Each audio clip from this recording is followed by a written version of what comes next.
Kalau bangunin suami, bangunin istri, bangunin anak, jangan keras-keras.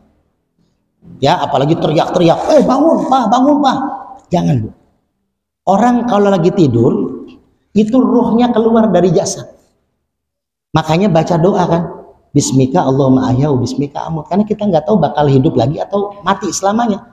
Tidur itu kan mati sementara. Makanya Bapak nih, lagi tidur, kadang Bapak mimpi lagi di Bogor ya Pak.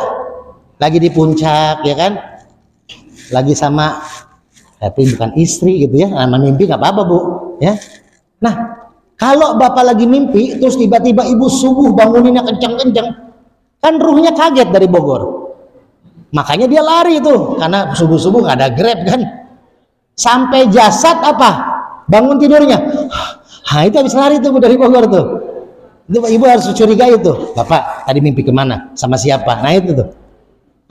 UJN TV. Oke. Warahmatullahi wabarakatuh. Bismillah, masya Allah, la yasubul khaira illallah. Bismillah, masya Allah, la yasrufus su'. Jadi Rajab, Sya'ban, Ramadan ini sangat keterkaitan. Makanya doanya kan Allahumma barik lana fi Rajaba wa Sya'bana wa balighna Ramadan. Karena kalau pengen mencapai Ramadan, kita ingin puasa Ramadan dengan baik, maka syaratnya kita harus pahami bulan Rajab dan bulan Sya'ban. Apa sih bulan Rajab itu? Bulan Rajab itu momentum perjalanan spiritual Rasulullah Shallallahu Alaihi Wasallam. Pertama, di bulan Rajab Rasul dapat ujian. Apa ujian Rasulullah? Istrinya meninggal dunia, Siti Khadijah. Ini Siti Khadijah nih istri yang luar biasa menemani beliau. Dari beliau betul-betul perjuangan di awal Islam itu ditemani oleh Siti Khadijah. Meninggal dunia, harta Siti Khadijah habis buat perjuangan Islam. Lalu Abu Thalib, pamannya beliau, meninggal dunia. Dua orang ini meninggal. Akhirnya Rasul berduka, Rasul sedih karena banyak hinaan, cacian, bahkan mau dibunuh. Akhirnya Allah berikan hadiah atas kesabaran Rasul dengan cara apa? Memberikan hadiah perjalanan Isra Mi'raj.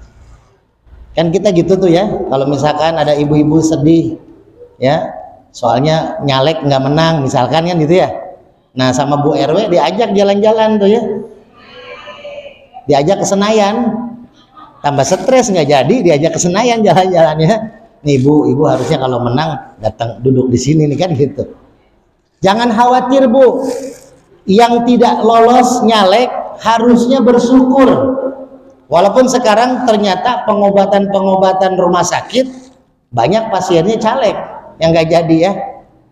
Harusnya caleg yang nggak jadi itu merasa bersyukur, yang jadi malah hati-hati. Dalam Al-Quran Allah mengingatkan kullu nafsin dha'iqatul maut, setiap manusia yang bernafas, setiap makhluk yang bernafas pasti mati.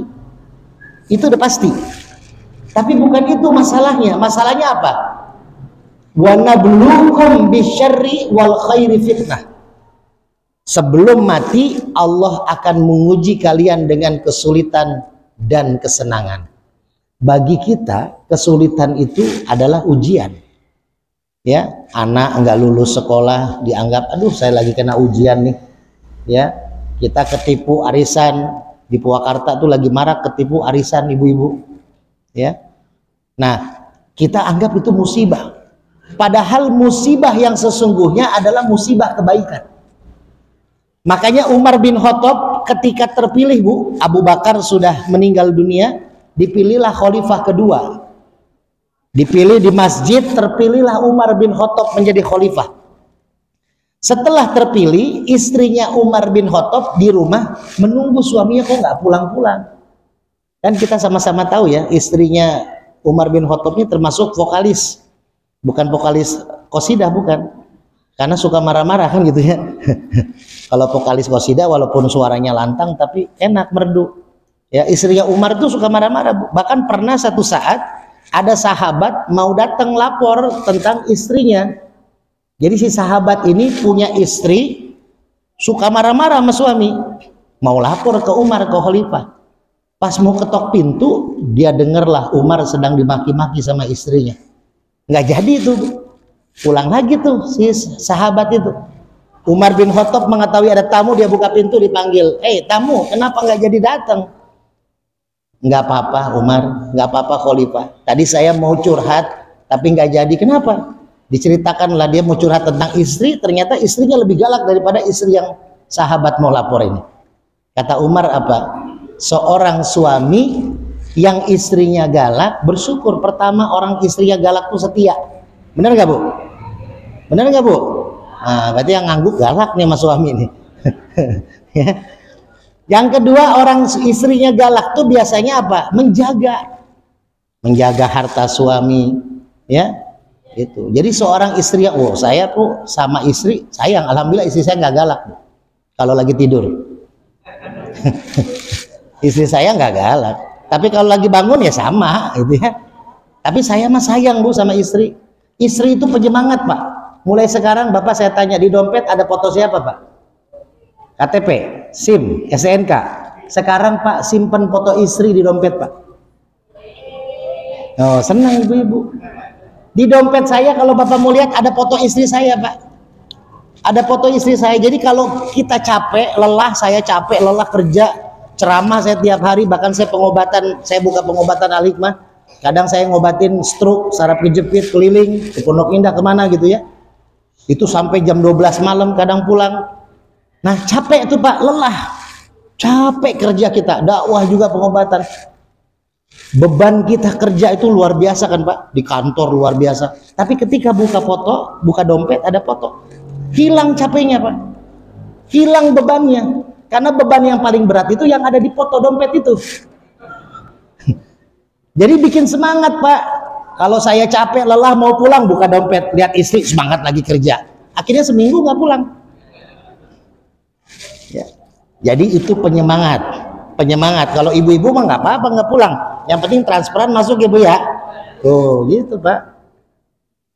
Jadi ini Bu, kunci utama bahwasanya manusia itu diuji kebaikan. Umar bin Khattab ketika jadi khalifah nggak pulang.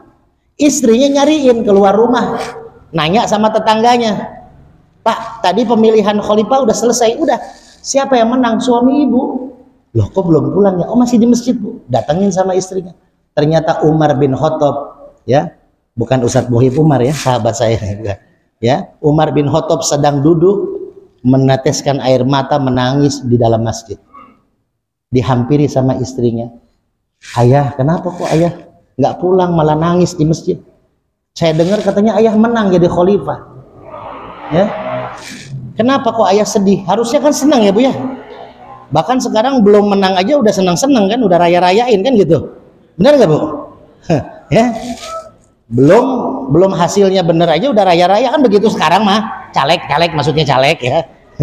Udah syukuran, udah bukit nasi tumpeng. Padahal mah 20 Maret belum selesai.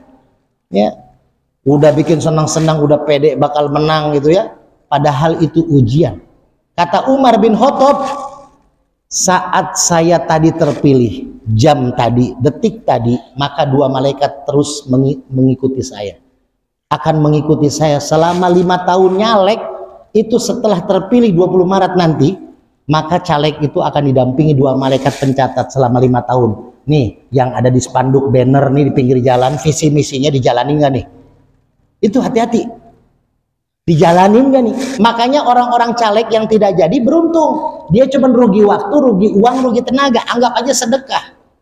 Tapi kalau yang jadi selama 5 tahun akan diawasi oleh malaikat, hati-hati. Ya, makanya nggak usah ribut. Makanya nanti bulan Sya'ban ini bulan untuk mendamaikan. Ya. Karena luar biasa Bu, kalau di grup WA itu lagi pada ribut-ribut ya. Tapi memang lebih hebat ributnya di 2019. Padahal calon presidennya cuma 2 kan. Siapa presidennya calonnya? Jokowi sama Prabowo. Itu ribut sampai Bu, ada suami istri yang cerai gara-gara beda pilihan. Jadi si istrinya milih Jokowi, suaminya milih janda baru. Cerai itu Bu. Cerai. Makanya apa? Inilah tolak ukurnya. Pertama, Rajab mengajarkan kita untuk mengingat bahwasanya Rasulullah pernah mengalami kejadian musibah, kehilangan istri, kehilangan paman. Akhirnya dapatlah hadiah Isra dan Mi'raj. Perjalanan itu subhanalladzi asra bi abdihi, maha suci Allah yang telah menjalankan hambanya dari Masjidil Haram ke Masjidil Aqsa. Dapat apa? Perintah sholat. Sholat ini utama Bu. Kalau saya mau contohkan nih, ya. Ini anak remaja udah pernah saya kasih tahu di sini bulan yang lalu, ya. Bapak-bapak, ibu-ibu nggak hadir. Kalau kita mau tahu sholat utama itu, sholat kita, bulan Rajab kan bulan sholat nih, karena diturunkan sholat. Jadi kalau ibu pengen paham, ibadah yang lain nggak akan diterima kalau sholatnya nggak terima. Hati-hati nih. Maka untuk mengunci sholat kita, ini kuncinya nih, ibu harus paham. Rukun Islam itu ada berapa? Coba anak-anak ada yang bisa maju ke depan. Kasih hadiah. Hah? 6 apa 7? Oh, 6. Ayo. Rukun Islam ada 5, sebutin. 1. Ayo, maju. Ayo sini. Ayo. Kasih hadiah nih. Ayo. Ayo, ada yang bisa nggak?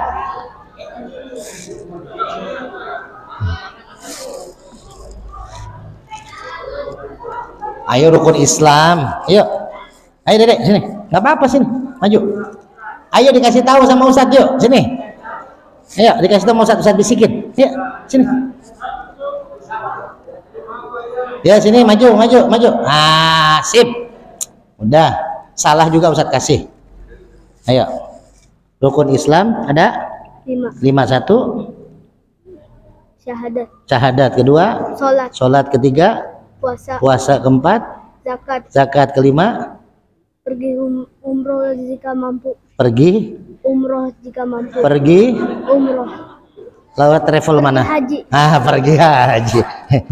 Ya, sehat ya, pintar, soleh. Tuh ya, pergi umroh ya. 5 Bu. Pertama apa tadi? Syahadat, jempol. 2 sholat telunjuk, jari tengah. Puasa, jari manis. Zakat, jari kelingking. Haji. Ini ingat Bu ya, ingat nih kuncian 5 nih. Ini apa? Ini aqua ya. Ini aqua, tapi saya ibaratkan ini Islam. Islam saya pegang sama 5 rukun tadi. Kuat nggak? Kuatnya Bu? Jatuh nggak? Nggak. Berarti orang Islam kalau jalanin 5 rukun, Islamnya kuat. Kita tes satu-satu. Orang Islam mengaku Islam tapi enggak umroh, enggak haji. Masih disebut Islam nggak? Masih. Kenapa? Karena akuanya nggak jatuh. Karena haji bagi yang kalau nggak mampu wajib haji nggak? Ngutang haji boleh nggak? Ya, kalau mau berangkat haji itu memang sudah panggilan. Banyak orang kaya belum berangkat. Banyak orang-orang yang nggak berangkat haji itu di Masjid As-Sa'adah ya, Pak Ketua, itu banyak mengumrohkan berangkat ya, hampir sama lah haji kecil kan.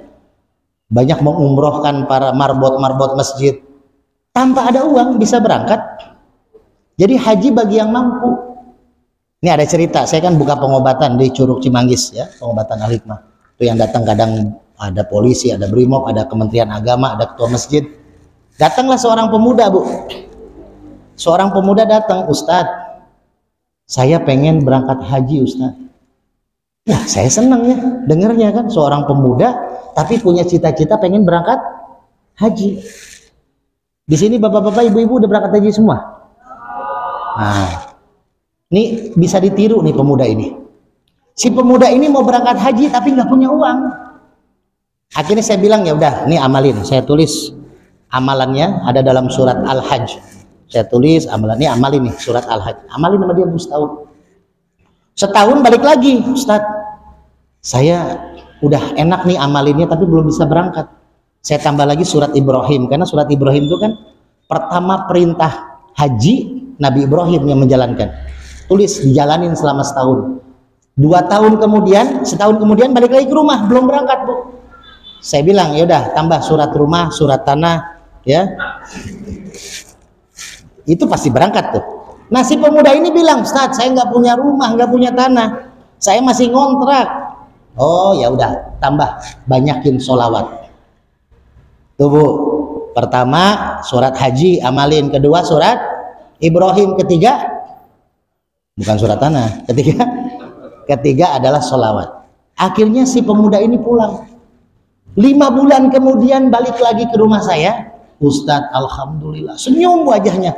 Saya udah dipanggil Pak Haji sekarang, Ustadz. Alhamdulillah, senang saya, Bu. Tapi berikut kaget, saya mikir, loh, pulang dari rumah saya 5 bulan ke saya tuh belum musim haji, kok sudah dipanggil haji? Saya curiga nih. Coba ceritain, kok bisa dipanggil haji sekarang? Gini, Ustadz, saya pulang dari rumah Ustadz 5 bulan yang lalu, ternyata sampai rumah kontrakan saya ada bendera kuning. Nah, Pak Haji di rumah saya itu di daerah saya meninggal dunia. Nah, 4 bulan 10 hari istrinya si Pak Haji masa idahnya selesai, saya dilamar jadi suaminya Bu Haji. Akhirnya saya dipanggil Pak Haji. Tuh, bisa tuh dipanggil haji tanpa berangkat haji. Saya curiga nih, coba ceritain, kok bisa dipanggil haji sekarang? Gini, Ustadz, saya pulang dari rumah Ustadz 5 bulan yang lalu, ternyata sampai rumah kontrakan saya ada bendera kuning.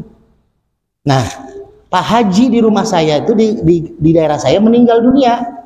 Nah, 4 bulan 10 hari istrinya si Pak Haji masa idahnya selesai, saya dilamar jadi suaminya Bu Haji. Akhirnya saya dipanggil Pak Haji. Tuh, bisa tuh dipanggil haji tanpa berangkat haji. Ada di sini Bu Haji? Ada Bu Haji? Nah, cari Bu Haji itu, Pak. Ya, yang single, pemuda ya, pemuda gitu. Jadi haji bagi yang apa? Yang mampu. Kalau nggak mampu nggak wajib haji, jangan dipaksain sampai ngutang-ngutang.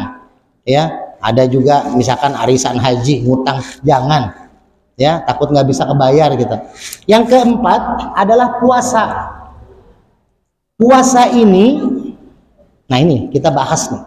Bulan Sya'ban itu adalah bulannya puasa. Kalau bulan Rajab itu bulannya sholat.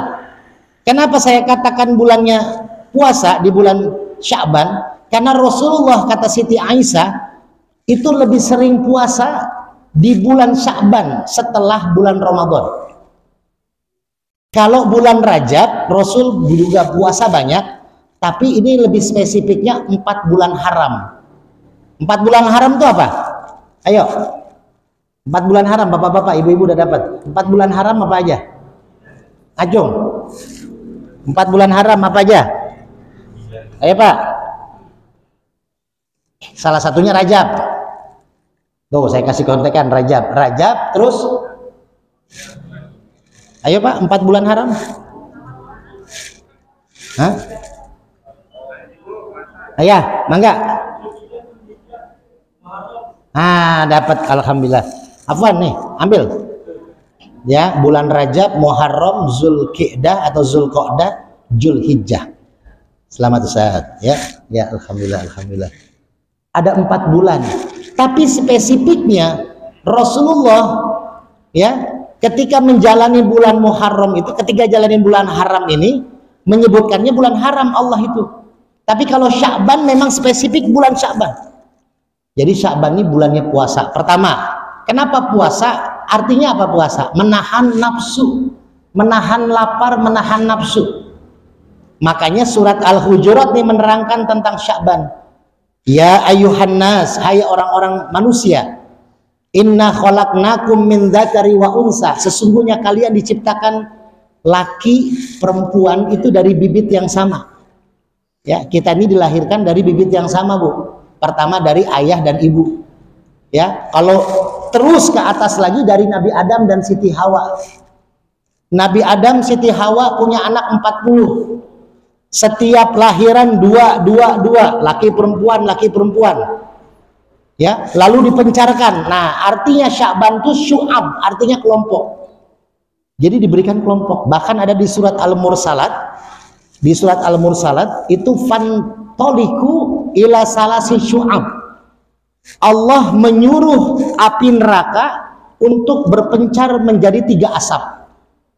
3 asap. Jadi bulan Sya'ban itu terkenal adalah ayatnya Allah membuat kelompok-kelompok itu, ya, karena kelompok-kelompok berpencar. Kenapa? Karena bulan Ramadan itu bulan panas, artinya Ramadan artinya panas terik. Kalau bulan panas biasanya kering air, makanya pada zaman dulu bulan Sya'ban itu cari berapa kelompok untuk mencari titik mata air untuk disimpan di bulan Ramadan, maka dikelompok-kelompokkan tuh.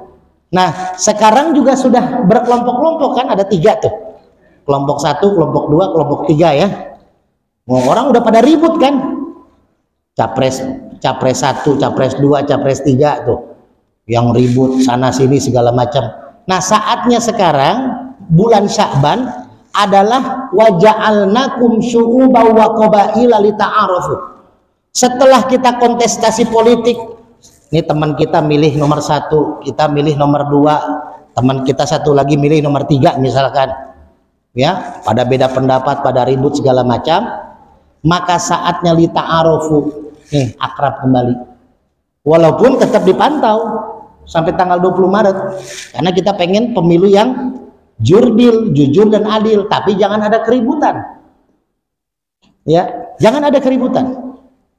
Jadi inilah bulan Sya'ban, bulan untuk lita'arofu, untuk saling mengenal, untuk saling memahami, untuk saling mengerti, untuk saling berdamai. Setelah punya kelompok-kelompok digabungkan untuk persiapan di bulan Ramadan. Jadi puasa nih yang keempat, ya, walaupun ini penting, tapi ini tetap bisa ditinggalkan kalau orang itu tidak mampu, ya. Kalau misalkan sakit bulan Ramadan nggak puasa, nggak apa-apa, ya. Atau misalkan perempuan yang lagi men, yang lagi head, nggak puasa, nggak apa-apa, ya. Jadi inilah puasa dikerjakan bagi yang mampu. Yang ketiga, zakat. Zakat pun sama, dilepas tetap. Nih aqua ini nggak jatuh, Islam tetap ada. Kenapa? Karena zakat pun bagi yang mampu. Tapi kalau 2 ini, syahadat dan sholat, dilepas, selesai, Bu. Ini yang kita bahas 2 nih, syahadat dan sholat, ya. Pertama kita bahas syahadat. Syahadat ini terbagi 2. Ada syahadat kepada Allah dan syahadat kepada Nabi Muhammad SAW. Ini mesti kita pahami. Kenapa? Kalau kita nggak ada syahadat, keyakinan kita kepada Allah dan Rasul, Islam kita dipertanyakan. Bagaimana syahadat kita kepada Allah? Kalimatnya la ilaha illallah, tiada Tuhan selain. Kita kalau yakin kepada Allah, maka kita harus melaksanakan perintah Allah. Kita kalau yakin kepada Allah, kita tinggalkan segala macam yang dilarang oleh Allah. Inilah bentuk yakin kita kepada Allah.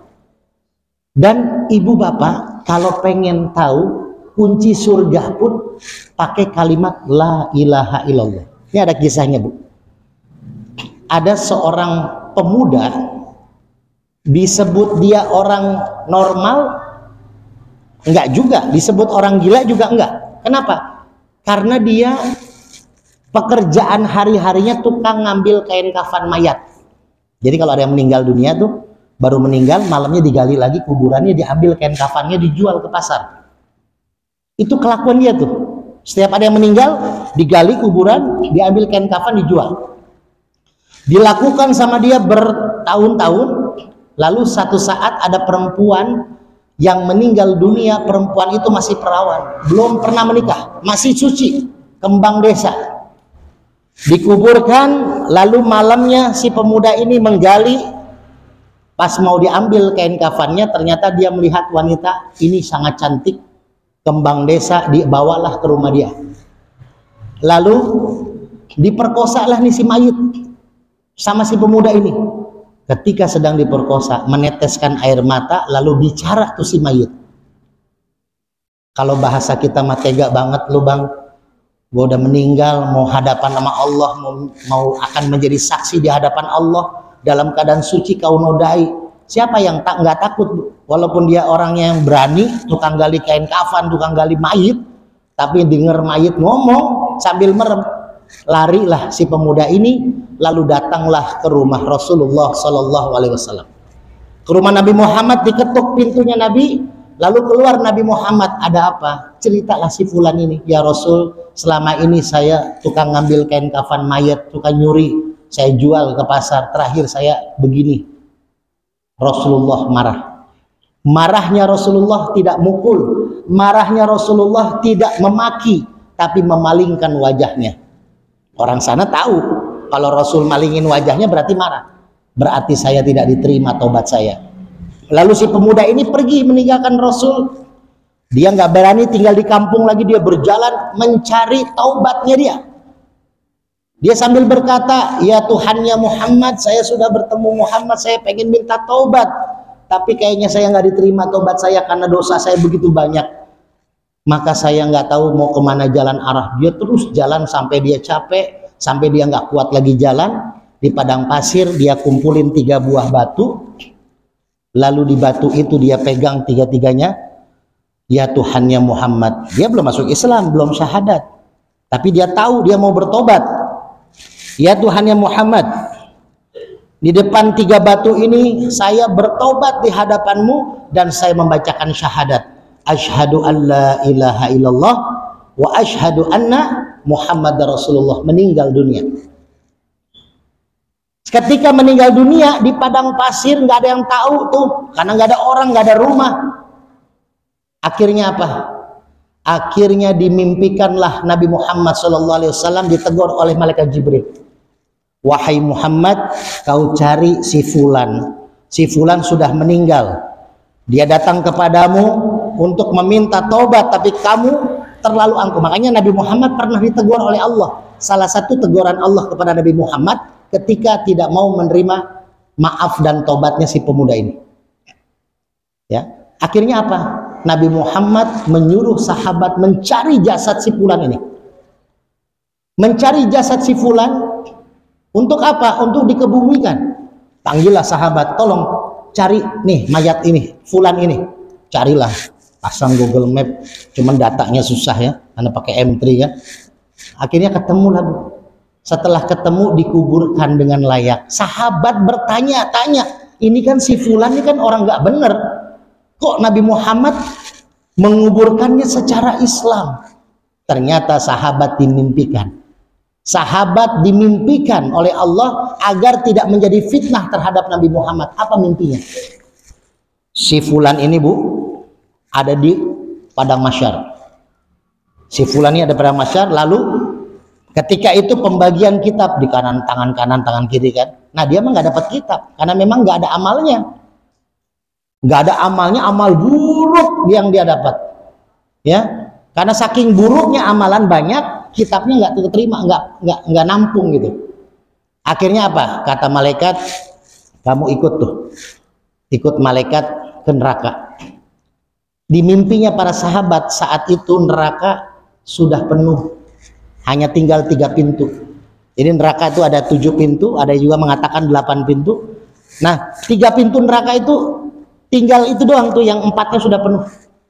Suruh masuk ke neraka kelima. Dia udah ikhlas, sudah pasrah si fulan. Kenapa? Karena dia nggak pernah punya amal kebaikan. Malah terakhir dia menodai seorang wanita yang sudah meninggal. Dia masuklah ke neraka. Ketika mau masuk pintu neraka, tertutup pintu neraka oleh batu yang besar. Pindah lagi ke neraka ke-6, begitu pula ada batu besar. Sampai neraka ke-7 pun sama, ada batu besar menutupi.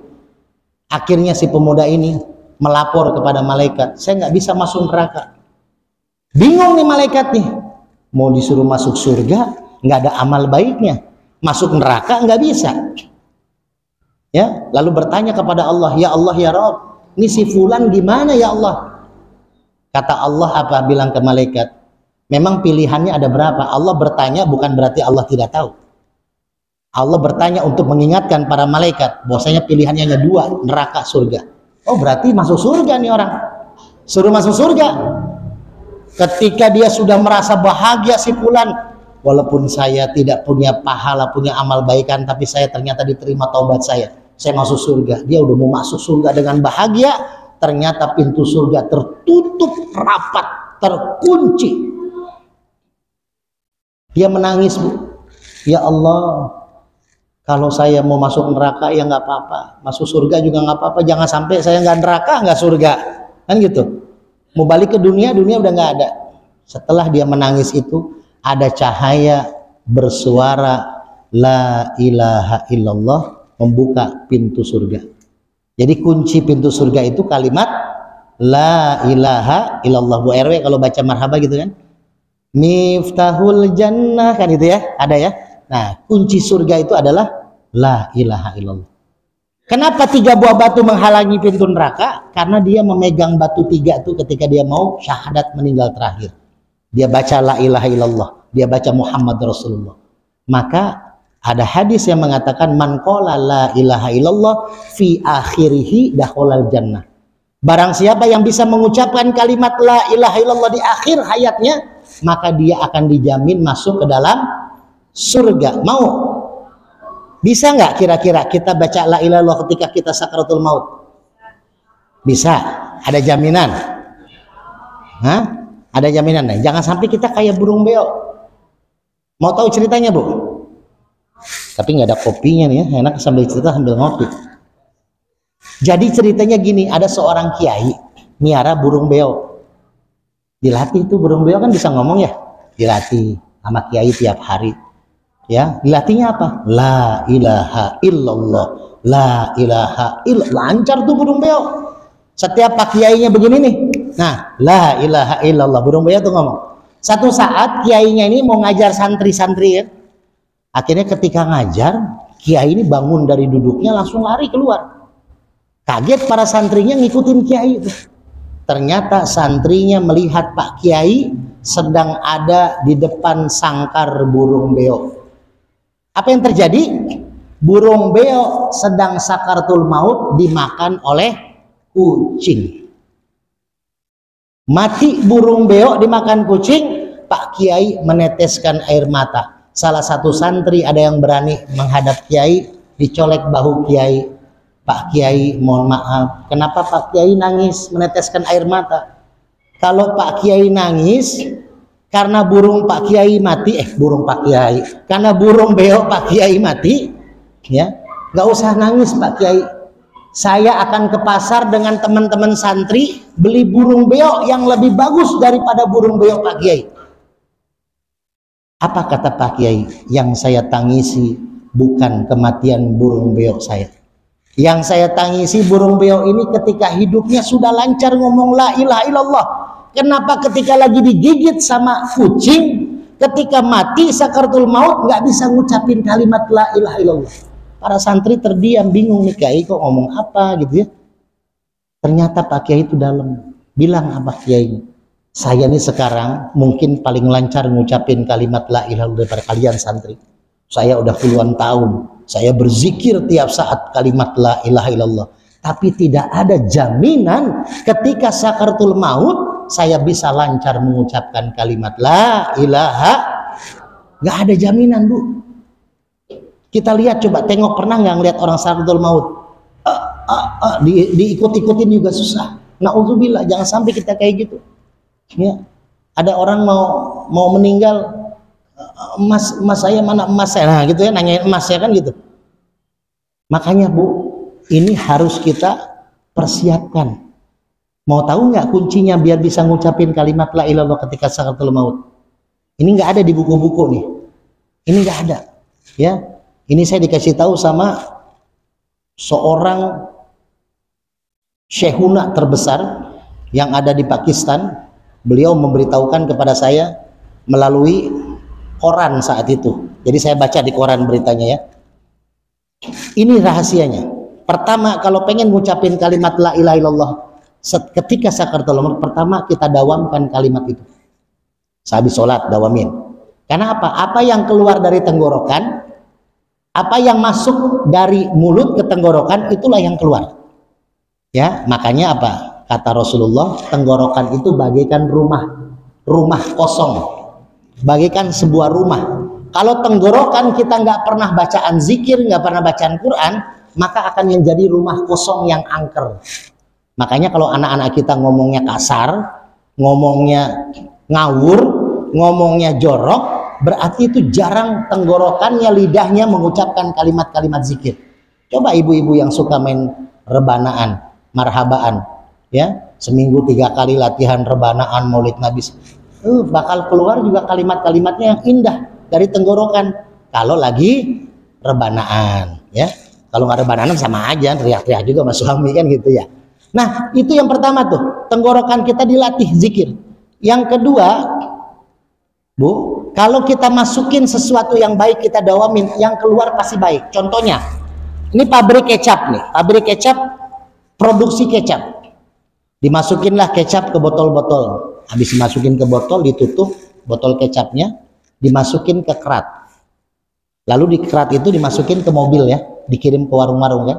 Di tengah perjalanan mobilnya terbalik, keratnya hancur, botolnya pecah, keluarnya apa?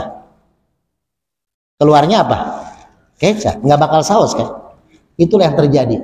Kalau tenggorokan kita sering diisi kalimat la ilaha illallah, satu saat ketika pecah mau meninggal, ruh kita keluar dari jasad kita, keluarlah kalimat la ilaha illallah. Jadi sekarang kita dawamin, bukan hanya dawamin, tapi kita pahami maknanya. Tuh Bu, ya, itu syahadat kepada Allah. Masih panjang sebenarnya, cuma karena waktu udah jam 10, nasi kebuli juga udah siap Bu di restoran di Margonda, ya. Jadi makanya ini kita teruskan nih, terakhir tentang syahadat Nabi Muhammad. Syahadat Nabi Muhammad apa? Kita menjalankan sunnah Nabi yang sudah mulai ditinggalkan Bu. Man tamassaka bi sunnati inda fasadi ummati falahu ajru mi'ati syahid.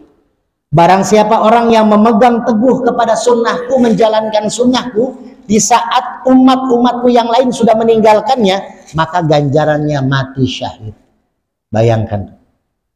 Contoh cara makan Rasulullah, kita ikuti. Rasulullah tuh makan tuh pertama tidak makan makanan yang panas, minum minuman yang panas, tapi tidak boleh meniup makanan minuman.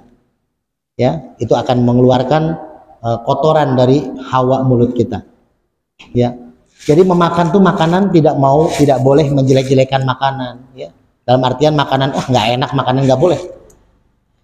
Pertama dengan 3 jari. Kalau mau makan Bu, ini kata Imam Al-Ghazali. Imam Ghazali ini ahli pengobatan. Beliau seorang tasawuf, seorang ahli kedokteran. Imam Ghazali mengatakan kalau kita pengen makan, karena dari makanan itu kan banyak penyakit Bu, ya. Sebenarnya penyakit itu ada 2, dari makanan sama pikiran. Ya, tadi malam saya juga nyeritain tentang pengobatan di Masjid Baitur Rahman. Kata Imam Ghazali, kalau kita mau makan, makanan itu jadi sehat, bisa menghilangkan 72 penyakit. Ya, nih 72 penyakit hilang di badan kita. Maka sebelum makan, makanan nih kita mau makan apa aja, nasi goreng kayak mau nasi kambing apa, siapin garam di pinggirnya, di pinggir makanannya. Sebelum kita makan yang lain, kita colek garam pakai jari manis. Jari manis. Colek garam pakai jari manis, baca Allahumma hani ammaria. Itu kalau nggak salah di surat An-Nisa ayat 9 di ujung.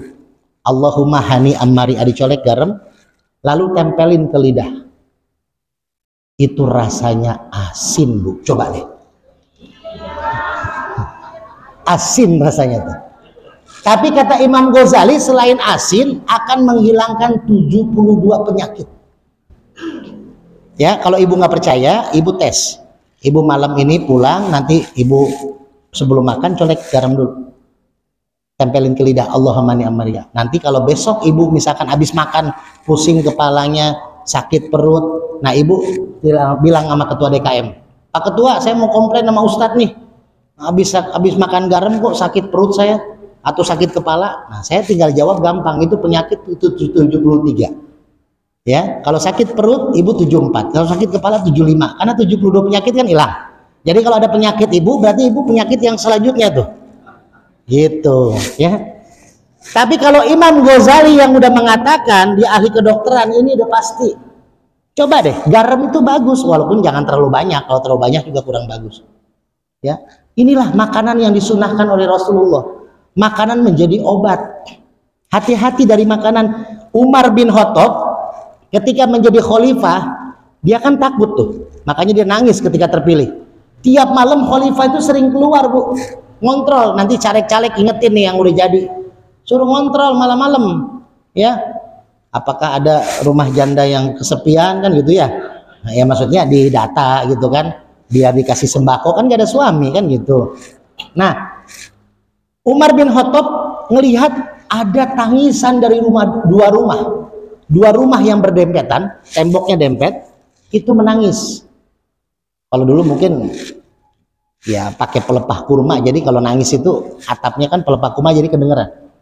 Lalu diketok pintu satu rumah itu sama Umar bin Khattab. Keluarlah ibu-ibu.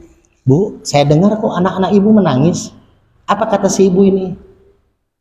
Karena Umar ini pakai pakaian biasa. Dia nggak memberitahukan dia itu khalifah.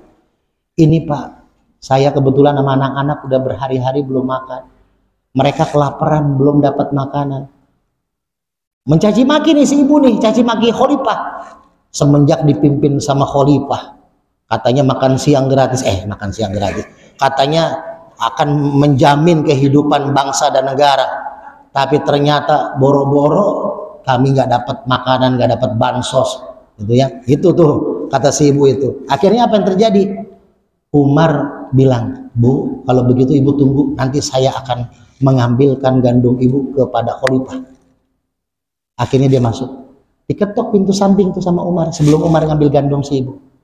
Ketok pintu, keluar si ibu-ibu juga keluar. Bu, saya dengar dari dalam rumah ibu tadi menangis kencang banget itu anggota keluarga ibu. Kenapa, Bu? Ini Pak, saya tadi suami saya pulang bawa makanan banyak banget. Lauknya banyak, ada udang, ada rebon, ada macam-macam lah, ya. Kita makan banyak, semuanya kita makan, nggak ada yang tersisa, kita paksa habis. Akhirnya perut kami kesakitan, kami kekenyangan, sakit perutnya, akhirnya kami menangis. Apa Umar renungin? Seandainya orang yang banyak makanan tadi sebelum makan, setengah makanannya dikasih ke tetangganya samping, nggak akan ada yang menangis kesakitan. Yang satu tidak akan menangis kebanyakan makan, yang satu tidak akan menangis karena kelaparan. Ini yang dilakukan oleh Umar bin Khattab. Dia keliling, Bu, untuk melihat, walaupun tidak milih dia ketika jadi khalifah, dia tetap bantu. Jangan hanya karena partainya milih baru dibantu, jangan. Gitu. Inilah yang terjadi di kepemimpinan khalifah. Makanya Nabi Muhammad melakukan sunnah-sunnah yang mulai ditinggalkan. Salah satunya cara makan Rasulullah. Ya, kalau kita mengikuti cara makan Rasulullah, ya Allah, nikmat, Bu. Nikmat makanan itu bukan dari lauk pauknya. Ibu pernah pasti kan makanan di rumah, di kondangan itu namanya lauk berjejer apa aja ada, tapi makan kita nggak pernah habis. Tapi ada makan kita di satu tempat di daerah di kampung makan ikan asin sambal, habis lahap kita tambah. Jadi yang membuat enak makan itu bukan lauknya, tapi hawa rasa yang Allah berikan. Bu, saya di pesantren tahun 92, saya pesantren di Subang, Kasomalang, pondok pesantren cabang Gontor, Darussalam Subang. Itu saya tuh dikasih uang 30.000 sebulan sama orang tua. Itu udah plus makan, lauk pauk, termasuk jajan, sabun segala macam. Sehari 1.000. Jadi kalau udah 10 hari, 15 hari udah habis uang, kita cuma dapat nasi doang. Cuma dapat nasi. Lauknya kan mesti beli. Makanya apa? Saya makan pakai garam doang nikmat, Bu. Saya makan nasi garam, di bawah nasi ada ikan, ada tongkol, ada rendang. Enak, Bu, makan. Enak. Kenapa? Yang buat makanan enak tuh bukan lauk pauknya, tapi hawa. Coba ceplok telur pakai cabai, kecap. Kalau lagi lapar mah enak. Jadi makanya kenikmatan makan itu dari keberkahannya. Allahumma barik lana fima rozaqtana wa qina azabana. Makanya sekarang hal kecil Rasulullah mengajarkan masalah makan. Masalah tidur, Rasulullah mengajarkan ketika tidur bagaimana agar kita terhindar dari malapetaka, dari bencana. Saya kemarin, Bu, jam 2 siang diajak sama ketua masjid Beji. Beliau ketua masjid DKM juga ketua RT. Semenjak jadi ketua RT, katanya 2 tahun yang lalu, tiba-tiba istrinya sakit sampai 2 tahun ini, matanya kayak katarak gitu segala macam, di rumahnya keluar kala jengking segala macam, udah banyak orang yang ngobatin, tapi medis nggak ada penyakitnya. Sebelumnya yang jadi RT itu 3 orang, ya 3 orang ini meninggal apa dipecat gitu, karena 3-3-nya ada kejadian lah selama jadi RT. Jadi RT loh di Beji, bukannya presiden, jadi RT main guna-guna. Itu ya, saya kemarin ngobatin di sana sampai sore. Ya, itu tidurnya, saya kuncian nih. Orang yang hati-hati Bu, tidur sore, tidur subuh sore itu hati-hati, malaikat tuh lagi menjaga tuh gantian. Kalau nisfu Sa'ban, malam nisfu Sa'ban kan catatan amal kita diserahin sama Allah, sama malaikat ke Allah. Nah, kalau catatan hariannya itu subuh dan asar. Makanya jangan, hati-hati nih, makanya pada asar, pada subuh tidur. Kalau benar-benar kita memang kalau ngantuk 2 hari belum tidur ya nggak ada masalah, tapi kalau kita hari-harinya begitu, habis subuh, habis asar, saya walaupun malam tidak tidur ya, karena saya mengobati, buka pengobatan kadang sampai subuh, orang berobat, orang kita bentengin, tapi saya tidurnya ya jam-jam 7, jam 8, agak pagi, karena habis subuh tuh jangan langsung tidur gitu. Itulah kiriman-kiriman gaib. Seminggu yang lalu saya ke Tegal, ada 13 anggota keluarga. Setiap perempuan yang belum menikah itu kakinya kayak dibikin lumpuh, tapi medis nggak ada penyakitnya.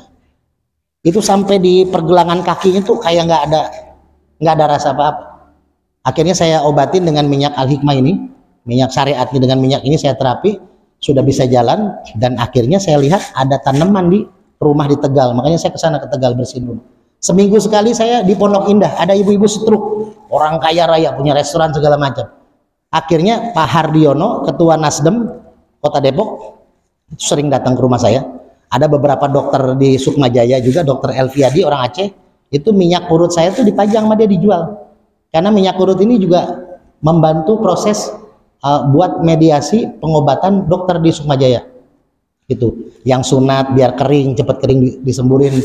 Saya ngobatin Ustadz Yusuf Mansur, ada benjolan di tangannya. Bisa dibuka di YouTube channel saya, Bu. Guru Hikmah Official. Di situ saya ada pengobatan dan dakwah. Ustadz Yusuf Mansur ada di situ. Anies Baswedan ngucapin ke saya, itu bukan ke minyaknya ya. Ada di situ, ada Akri Partrio. Alhamdulillah lah, minyak ini sudah, bahkan Pak Wakil Wali Kota makin dengan syariat, tapi intinya Allah yang memberikan kesembuhan. Tapi salah satu yang saya ajarkan kepada orang-orang yang lagi berobat, jangan tidur subuh dengan asar. Subuh juga, tidur juga diajarkan sama Rasulullah. Makanya sebelum tidur biasakan berwudu, punya wudu.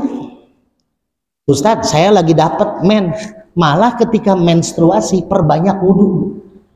Ibu wudu aja, wudu, nanti kalau batal lagi wudu lagi. Karena ketika lagi menstruasi itu kan darah kotor, kita nggak sholat, kita nggak bisa ngaji. Maka bentengnya apa? Pertama dengan wudu, kedua dengan zikir.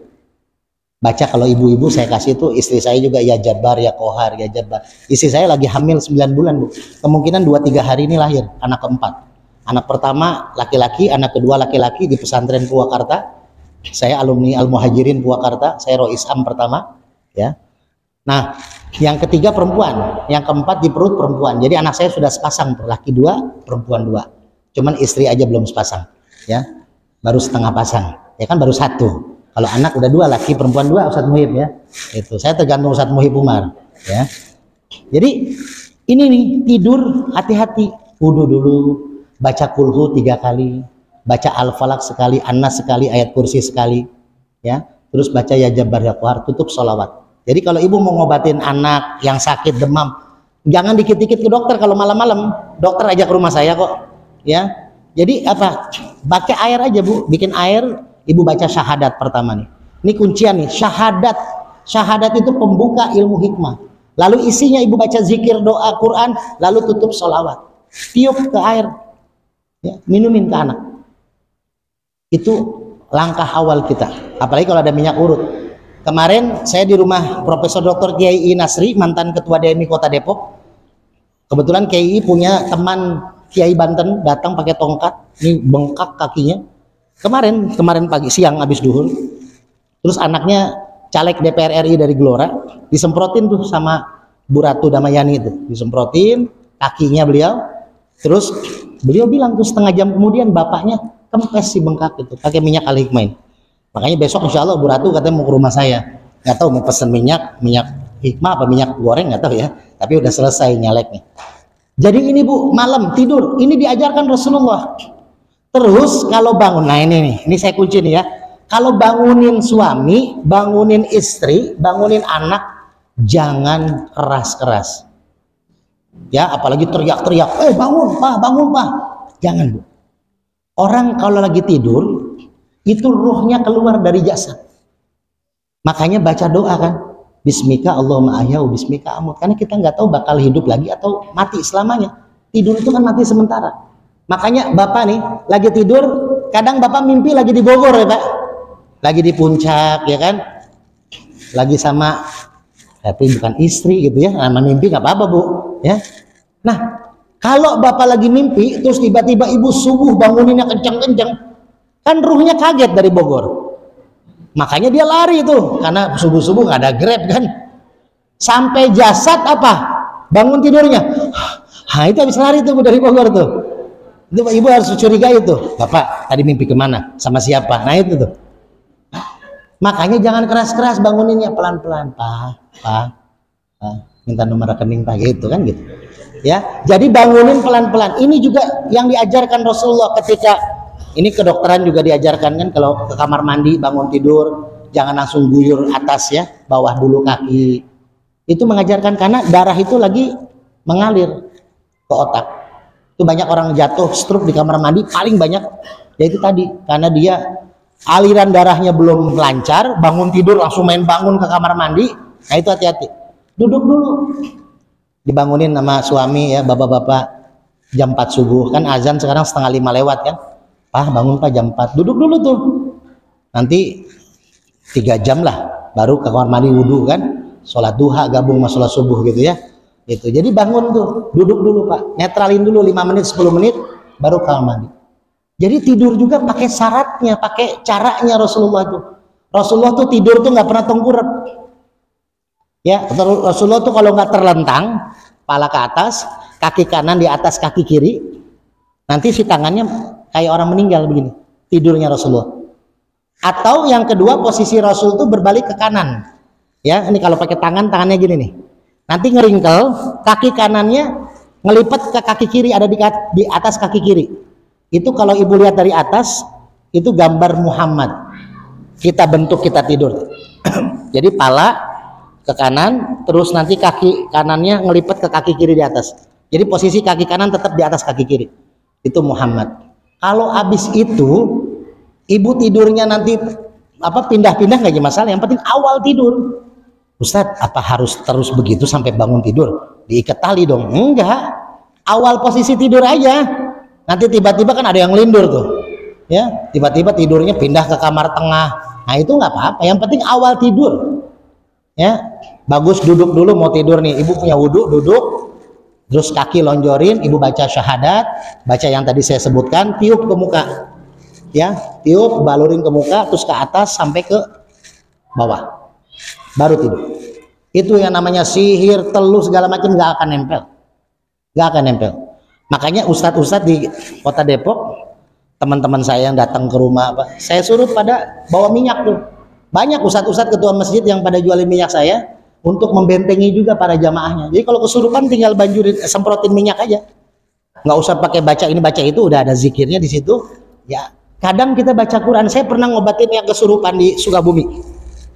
Itu sudah berjam-jam katanya diobatin kiai-kiai sama ustadz-ustadz. Nggak mempat dibacain Quran, surat Quran, si jin yang di dalam badan itu apa? Aing hafal Quran, aing gitu. Jadi lebih hafal Quran si jin ya. Nah akhirnya apa? Kalau orang yang kesurupan tuh nggak semuanya juga kesurupan ya, ada juga karena pikiran stres. Kita bisa tes itu kesurupan bener apa karena kesal sama suaminya jadi teriak-teriak. Kayak kesurupan tuh banyak tuh Bu. Saya ngalamin di Tanjung Priok, saya kan lahir di Tanjung Priok. Saya baru pindah 7 tahun di kota Depok. Saya baru diangkat punya KTP Depok baru 6 bulan karena diangkat ketua bidang dakwah Forum Ulama Kota Depok. Jadi di Priuk kalau pengobatan tuh saya lihat dulu kadang bohongan karena pikiran sama suaminya, makanya saya suruh keluar tuh orang-orangnya. Saya bisikin, "Dah Bu, jujur aja, ada masalah apa?" Baru dia bisikin, Ustaz, tapi sambil teriak, sambil nangis biar ketahuan masih kesurupan. Ini suami saya ketahuan selingkuh Ustaz dari WA. Nah itu kan dari situ tuh. Jadi pikiran. Tapi kalau yang benar-benar kesurupan ada cirinya dari mata, dari nanti ada. Nah minyak ini tinggal dibalurin aja. Ustaz Agus Weherman, ketua DMI Kecamatan Sukmajaya, itu sering ke rumah saya bawa istrinya. Nah itu pakai minyak beliau tuh. Ngejualin juga, beliau juga belajar hikmah juga. Jadi intinya apa?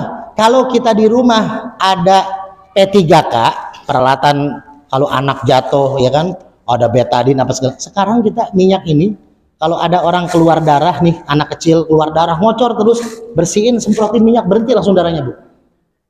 Ya, di Pondok Duta, saudaranya Ustadz Muhib Umar, Ci Agus, ada temannya orang Cina, orang non Muslim. Ini rutin pesan minyak karena apa? Dia tidak kuat digigit nyamuk. Pakai autan apa nggak mempan, pakai minyak ini nyamuk nggak mau. Ada minyak serehnya di sini, karena ini herbal semua, habatus sauda, propolis, gamat segala macam. Dan keuntungannya ada 5.000 buat anak yatim. Cuma saya nggak pajang aja, ada di ketua ya, kalau mau beli ada di ketua masjid. Jadi ini keberkahan yang kita jalani. Saya minyak ini baru 2 tahun Bu saya produksi. Tadinya apa? Saya minyak ini saya buat berobat, tapi karena permintaan orang, nah sekarang malah caleg-caleg kan, termasuk Pak Wakil Wali Kota pesan dengan foto beliau. Ya, kemarin bulan yang lalu beliau pesan, ketua Nasdem pesan, PKS pesan, banyak kan PKS yang pesan. Ya intinya apa? Intinya ini berarti ada manfaatnya.